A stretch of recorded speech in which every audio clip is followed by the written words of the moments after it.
Добрый день. По просьбе портала «Музей Мания» я расскажу о масонском музее, музее истории масонства, который мы строим в Латвии, в Риге.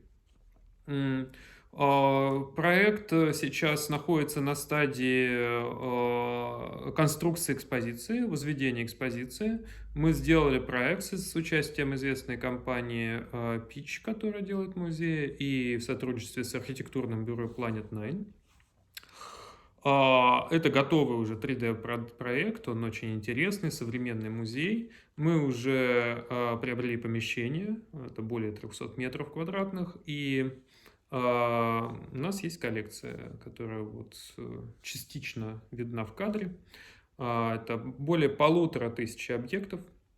Она показывает достаточно широкий срез истории масонства, даже предыстории масонства, демонстрируя какие-то работы известные и культовые для масонства гуманистов, Ренессанса, алхимиков от 15 до 17 веков.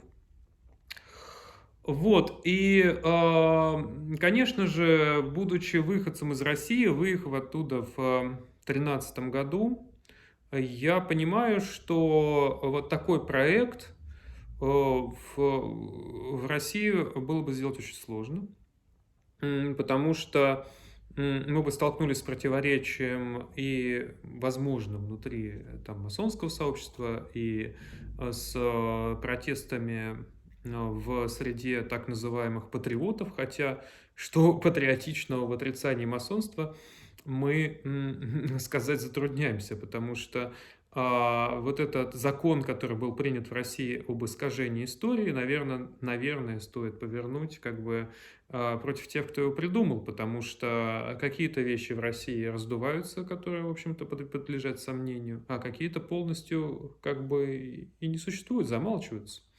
Это касается масонства. Мы знаем, что известные люди, уважаемые люди, с одной стороны, творцы, изобретатели, ученые, там, не знаю, Пушкин наше все, да, был масоном.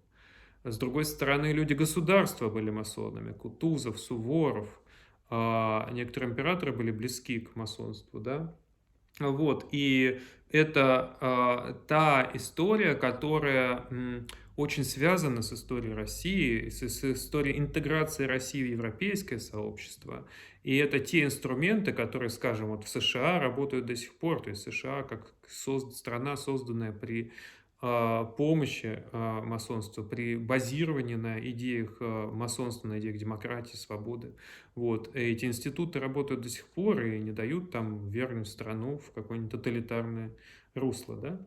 Вот. А в России это полностью замалчивается, вся история масонства просто вымарана, то есть считается, что это что-то такое дьявольское, хотя мы можем вспомнить, что даже там, митрополит Филарет, причисленный православной церкви к ликам святых, был масоном.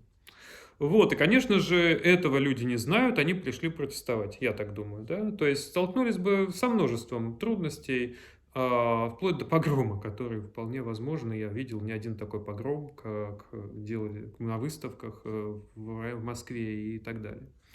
Вот, здесь же, конечно, отношение, я бы не сказал, что прям очень положительно, просто нейтральное, но с интересом, конечно же, и власти понимают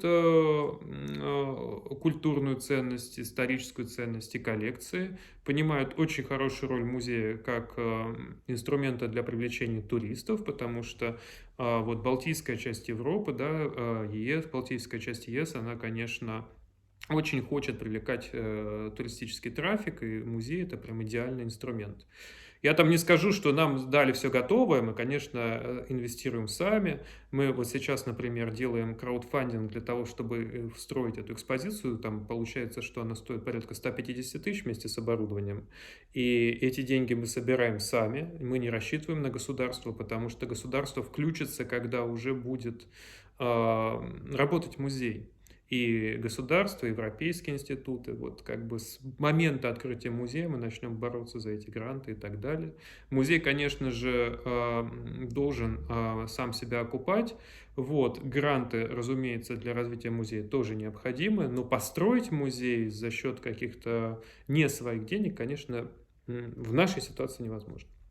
Но департамент музеев национальный уже у нас был, смотрел коллекцию, он рад и будет всеми силами помогать, чтобы мы официальный статус музея сделали. Эта работа достаточно сложная, это правильная каталогизация, правильное хранение, но мы сами заинтересованы в этом процессе, потому что нам нужно правильно каталогизировать, нам нужно правильно хранить, нам нужно правильно показать и открыть для ученых фонды, потому что вот я сижу, тут кроме того, что есть вот здесь коллекция, тут очень много лежит документов, просто сотни архивных документов из всех стран мира фактически, ну, преимущественно из Франции, Америки, Англии, там, Швейцарии, Бельгии и так далее. То есть документы, которые там подписаны, вот там, например, подпись Анри Фонтан, тут подпись Гарри Трумана, президента. В общем, там вот 2 диплома, один подписанный Труманом, другой президентом Уорреном Хардингом, да, и так далее. То есть это уникальный документ. Вот сзади меня это Конституция ложи, которую сделал Редьярд Киплинг, строитель молчаливых городов. Ложа. То есть здесь действительно очень важные документы, которые нужно правильно представить, чтобы международное сообщество, научное, масонское, чтобы все могли с этим работать. Вот эту работу мы сейчас делаем. Добро пожаловать на наш сайт Masonic Museum EU. Я покажу, как он выглядит, этот домен. Masonic Museum EU. Также это легко найти в Facebook Масонский музей Латвия, в Твиттере и Инстаграме. Подписывайтесь. Мы будем рады вашим донатам, будем рады вашей помощи очень сильно, потому что мы в этом нуждаемся, действительно нуждаемся. Но музей так или иначе мы построим, и весной, с весны, когда эта история с ковидом, я надеюсь, закончится, будем ждать вас в Латвии, в Риге. Спасибо, до свидания. С вами был Константин Рубахин, владелец этой коллекции.